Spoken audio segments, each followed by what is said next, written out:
Stable na siya, sabi ng doktor. Pero dapat pagkagising niya, wala ka na dito. Kailangan kong makausap si Queenie, Farah. Randolph, ano ba? Nakita mo bang napahamp na si Mom nang dahil sa'yo? Mahal ko siya. Mahal ko si Queenie, Farah. Oo, sige, aaminin ko. Nung simula, gusto ko lang gumante para sa nanay ko. Pero nung nakilala ko siya, nawala lahat ng yun. Totoong mahal ko siya, Farah. Please. Hindi ko alam kung dapat ba akong maniwala sa'yo. Lalo na sa naging kalagayan ni Mom nang dahil sa'yo. Sa tingin ko, mabuti pang umalis ka na lang muna, Randolph.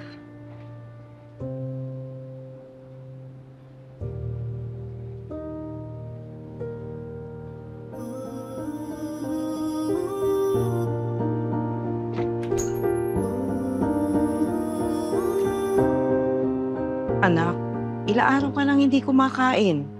Halika na, kumain ka naman. Wala akong gana, Nay. Hayaan niyo na lang ako. Ano ba, Randolph? Bakit ka nagkakaganyan dahil lang sa babaeng yun? Mahal ko yun, Nay. Mahal ko yung sinasabihan yung babaeng yun. Sana naman intindihin niyo yung nakaramdaman ko, Nay. Buong buhay ko, sinusunod ko naman lahat ng pinapagawa niyo eh. Dahil gusto kong maging mabuting anak. Pero paano pag mali na yung pinapagawa niyo sa akin?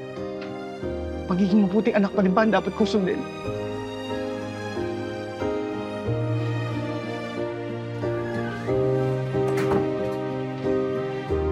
Oh, Queenie, sigurado ka na bang kaya mo na magtrabaho? Oo naman. Huwag ka mag-alala, okay na ako. Eh, ikaw, pwede ka nang tumigil sa pagtatrabaho mo dito. Ito, may mga bago na akong staff. Tsaka, bayad na rin naman yung utang mo sa akin. Okay lang, no? Tsaka, hindi pa rin naman ako nakukuha dun sa mga in-applyan ko eh. Sa ngayon, kasamahan muna kita. Ngayon pa ba kita iiwan kung kailan mo ako kailangan? Thank you, Farah. Dahil lagi ka nandyan para sa akin. Kahit na masama ang ugali ko. Wala pong anuman, Miss Queenie. Alam ko naman mabuti kang tao, kahit na matare at masungit kayo. Miss, pengi tissue. Sige na, may customer. Wait lang po, sir.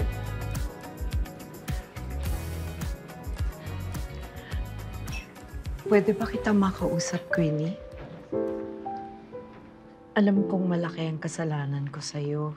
Nagawa ko lang naman lahat yun dahil sa galit ko sa'yo eh.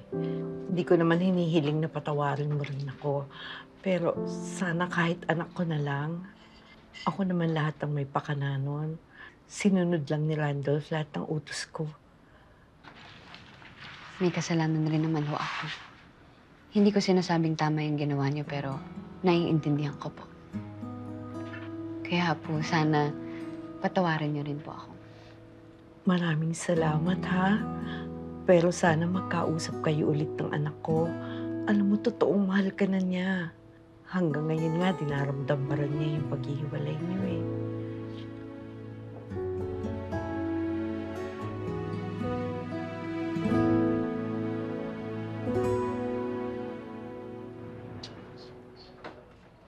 Anak. Nay, huwag mo na ngayon. Ayoko pa ng kausap. Kahit ako? Hi. Queenie?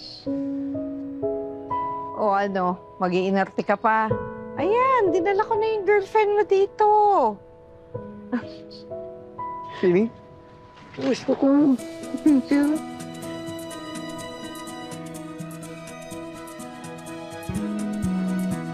Namiss kita.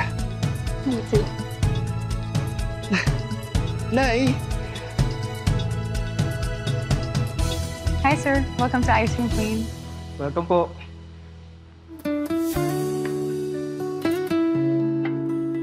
Sorry talaga. Promise. Hindi na kita sasaktan ulit. Siguraduhin mo lang. Oo. Promise. Cross my heart, hope to die. Itaga mo pa sa ice cream. Go, Mom!